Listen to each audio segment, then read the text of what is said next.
A paz do Senhor Jesus. Vamos começar aqui mais um cafezinho com Jesus. Eu sou o pastor Alex que faz essa apresentação. Amém?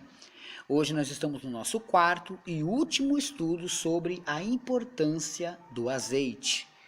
Espero que você tenha aprendido, espero que você tenha anotado sobre a importância do azeite, né? Uma coisa tão maravilhosa assim não pode deixar de passar não, meus irmãos. Olha, Deus quer que você venha aprender mais e mais. Deus quer que você venha ter isso mais e mais. Como o azeite é principal em nossa vida. A importância do azeite, quarto áudio e último. Amém? Baseado em Mateus 25, do 1 ao 13, vamos abrir a nossa Bíblia aqui. Evangelho de Mateus, capítulo 25, do 1 ao 13, que ele diz assim, ó, eu vou ler-lo para a gente finalizar também com esse tema lido, né, ó. Então o reino dos céus é semelhante a 10 virgens que, tomando as suas lâmpadas, saíram ao encontro do esposo. E 5 delas eram prudentes e 5 loucas. As loucas, tomando as suas lâmpadas, não levaram azeite consigo, mas as prudentes levaram azeite em suas vasilhas com as suas lâmpadas. Verso 5. E tardando o esposo, tosquenejaram todas e adormeceram. Mas, à meia-noite, ouviu-se um clamor. Aí vem o esposo, sai-lhe ao encontro. Então, todas aquelas virgens se levantaram e prepararam as suas lâmpadas. E as loucas disseram às prudentes: dai-nos do vosso azeite, porque as nossas lâmpadas se apagaram. Verso 9. Mas as prudentes responderam, dizendo: não seja como que nos falte a nós e a vós. Ide, ide aos que o vendem, e comprai-vos para vocês. Verso 10. E tendo elas ido comprá-lo, chegou o esposo, e as que estavam preparadas entraram com ele para as bodas, e fechou a porta. Verso 11. E depois chegaram também as outras virgens, dizendo: Senhor, Senhor, abre-nos. Verso 12. E ele respondendo disse: em verdade vos digo que não vos conheço. Verso 13 e último. Vigiai, pois, porque não sabem o dia nem a hora em que o Filho do Homem há de vir. Nós já entendemos esse texto que devemos guardar o azeite, e bastante azeite, para quando o noivo aparecer, não sejamos pegos de surpresa. Já falei um pouco sobre Isaías capítulo 48 e o verso 10, sobre o azeite da purificação. Se purificamos e Deus nos purifica na fornalha de aflição. Também já falamos que o azeite servia para a alimentação, e o nosso alimento espiritual também é o pão que desceu do céu. A palavra é Cristo, é Ele que é o nosso pão que desceu do céu. Hoje eu quero que vocês abram as vossas Bíblias em Mateus capítulo 5, verso 14. É só voltar um pouquinho. Mateus capítulo 5 e o verso 14, que diz assim: vós sois a luz do mundo. Não se pode esconder uma cidade edificada sobre um monte. Por que eu estou lendo isso? Porque o azeite também servia para a iluminação, como eu expliquei da lamparina. Então, as lâmpadas que as virgens carregavam. O azeite ele servia também para a iluminação. E a nossa iluminação, a nossa luz do mundo, é o nosso Senhor Jesus. E ele mesmo diz que nós também somos luz. A partir do momento que deixamos de ser trevas, se tornamos luz. E quando se tornamos luz, não podemos andar apagado. Você está andando apagado, né? Pode não. Se andar apagado assim, complica. Porque você perece e deixa outros perecer, porque você poderia ser guia para outros não cair no buraco. E você também, enxergar o seu caminho. Porém, como você não está enxergando bem porque está andando em trevas, procure andar na luz. Se você conhece Jesus, mas não o segue, você está pagando um alto preço de bobeira. Você poderia muito bem fazer a vontade do Mestre.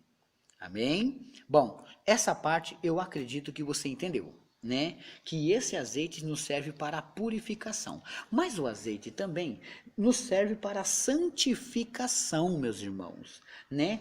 Então, 1 Tessalonicenses capítulo 4, verso 4, que é um versículo bem conhecido de como eu sempre tenho falado dele. Abre a sua Bíblia comigo. 1 Tessalonicenses capítulo 4 e o verso 4, que diz assim: que cada um de vós saiba possuir o seu vaso em santificação. O vaso que ele está falando aqui é o seu próprio corpo, que cada um de vós saiba manter o seu corpo em santificação. Tá entendendo? Há algumas palavras que são as palavras de evangeliquez, vamos chamar assim, vai. Então, ela é pronunciada. E aí, vaso, tudo bom? Bom, peraí, você está chamando ele de vaso, mas você olha para ele, ele não é um vaso, ele não tem cara de vaso, não tem planta dentro dele. Mas a gente chama de vaso, porque é assim um linguajar cristão também. Então, aqui o próprio Paulo, quando manda essa primeira carta para os Tessalônicos, ele vai e escreve aqui, ó, que cada um de vós saiba possuir o seu vaso em santificação. Por que ele fala isso? Vamos ler alguns versículos antes. Versículo 1 do capítulo 4, olha só. Finalmente, irmãos, vos rogamos e exortamos no Senhor Jesus, que assim como recebeste de nós, de que maneira convém andar e agradar a Deus, assim andai para que abundeis cada vez mais. Verso 2. Porque vos bem sabeis que mandamentos não temos dado pelo nosso Senhor, porque esta é a vontade de Deus, a vossa santificação. Então, qual que é a vontade de Deus? Que nós se santifiquemos, que vos abstenhamos da prostituição. Então, a prostituição é o que nos faz pecar e se distanciar de Deus. Quanto mais você fugir da prostituição, você vai se santificar. Por isso que é muito bom se santificar. Por quê? Porque podemos se santificar para conquistar crianças, jovens, adultos e senhores para o reino de Deus. Porque eles vão ver na gente o quê? Luz, santificação. Por isso, meus irmãos, é necessário prestar bem atenção da maneira que você anda, a sua conduta, seu caráter com Deus. Deu para entender? Ou você modifica, ou o mundo muda você. Não ande pelas coisas que o mundo quer, mas ande pelas coisas que Deus ensina. Então, nesses versículos entendemos aqui que o que agrada a Deus, qual é a vontade de Deus? É fugir da prostituição, do pecado, da luxúria, da sensualidade e se santificar, porque quanto mais a gente se santificar, veremos a Deus, porque sem santidade ninguém verá ao Senhor. Deu para entender até aí? Se você talvez não entendeu bem, mas eu estou explicando o quê?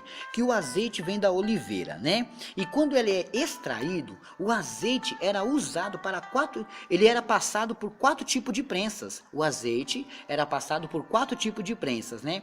Uma para o azeite da purificação, né? Eles tiravam o azeite para a purificação, era vendido então para ser usado para a purificação.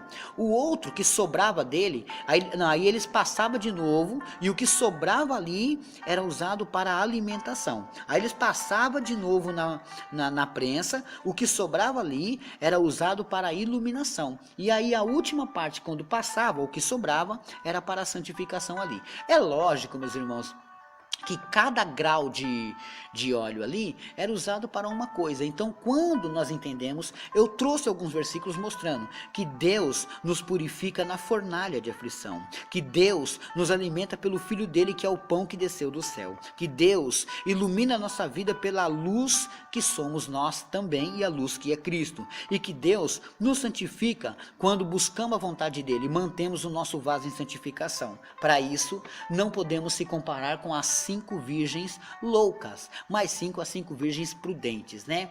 Você que está me ouvindo agora, procure se santificar, procure fazer a vontade de Deus, procure não deixar o inimigo roubar isso de você. Se você quer ser santo, seja mais na vontade de Cristo. Amém? Não procure fazer a vontade da carne, do homem, mas procure fazer a vontade de Cristo. O Espírito Santo conta com você, o Espírito Santo espera por você. Ele quer que você seja santo, porque quanto mais santo você for, Cristo falará e habitará em você. Cristo mostrará o verdadeiro caminho, e assim você vai estar agradando ao Pai, como a gente lê em 1 Tessalonicenses. Dá para viver uma vida de santidade? Dá sim, Senhor. Nós temos que ir de contramão.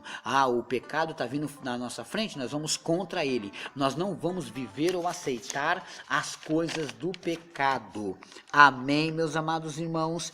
Esse aqui foi o nosso último áudio, nosso último estudo sobre a importância do azeite. Amém?